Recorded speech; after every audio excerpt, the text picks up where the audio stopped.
We have a lot of those in her district, but of course all across the country. So I really wanted to come, obviously show our support for the troops, thank them for everything that they've done, but also just give a little shout out to Jen because she's been such a happy warrior on behalf of our veterans and service members. So I think you were very happy to see them and very happy to get to spend some time with them. This was a great honor to be able to have you here, Mr. Vice President, and the Secretary of the VA. We do have such a large veteran population, but also a large active duty population. And this base is meaningful to me personally as a Navy veteran, as a Navy wife, now as a proud Navy mom of a Navy pilot.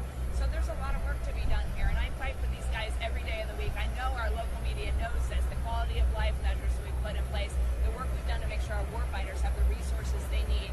The Navy is our district, the military is our district, our veterans are our district. So very important amongst the other work that we have the privilege of doing in Washington, but this is definitely a priority, and what a better, no better time, the 250th birthday of our great nation. So thank you so much for being here. Of course, absolutely. And of course, one of the things we're proudest of in the Trump administration is that we've seen a massive reduction in backlogs for veterans who are calling the VA to get the treatment and the benefits they deserve. Doug, why don't you say a little bit about that, because that's been because of your great work. Well, one of the things the president said, he said, go take care of veterans. And it's with help of people like Jen Higgins in Congress that we've been able to partner together to lower backlogs. Just to let you know, when we stepped in from the previous administration, we had 260,000 backlog claims over 125 days. I'm here to tell you historic lows. We're in the 60s from 137 days down to 77 days. That's what it means to put a veteran first at the VA. And with help like Jen, who works at it every day on the Congress side, with the Vice President, the President, we all work together to do one thing, is put veterans first at the VA.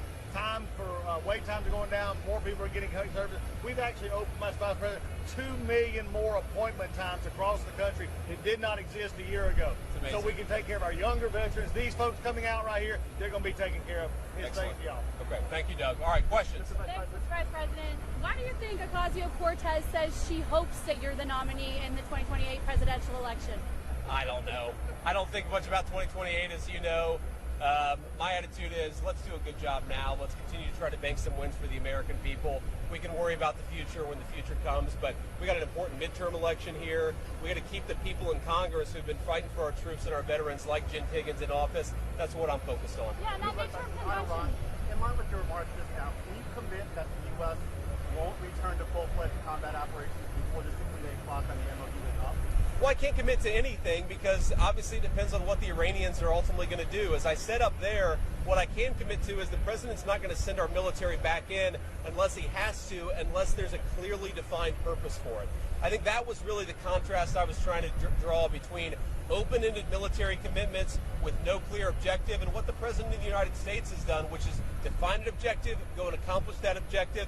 If we've got to do more, of course, that's kind of up to the Iranians. If they try to rebuild their nuclear program, if they try to start shooting at commercial vessels again, that's going to change our calculus. But right now, what the president has said is, go and make a deal, go and negotiate in good faith, and that's what he's empowered us to do. Do you think that Justice Alito will retire before the end of the term, or before the next term? I don't know. You know, Justice Alito is such an amazing guy, and I think the Supreme Court, he would be irreplaceable. But of course, if he retired, that's up to him, and we would try to do the best job we could at finding a proper replacement. But President, what are the status of the Doha talks that the president mentioned earlier in the week? Well, right now, the technical negotiators are sitting down with the Iranians, with the Qataris, and with others in Doha. You know, talking about some of the details here, making sure commercial traffic really does. It's already started in an amazing direction. We've got now oil at $68. We've got gas prices starting to come down, but really just ensuring that we continue to make the progress on that.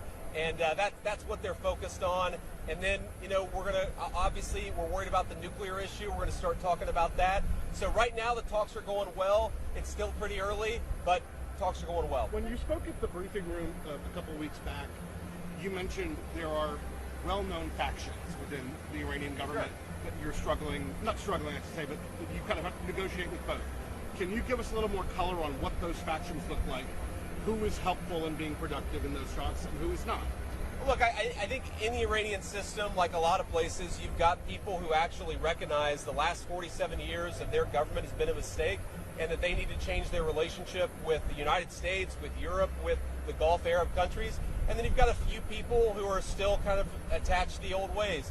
we think we see a lot of momentum for the people who are trying to turn over a new leaf.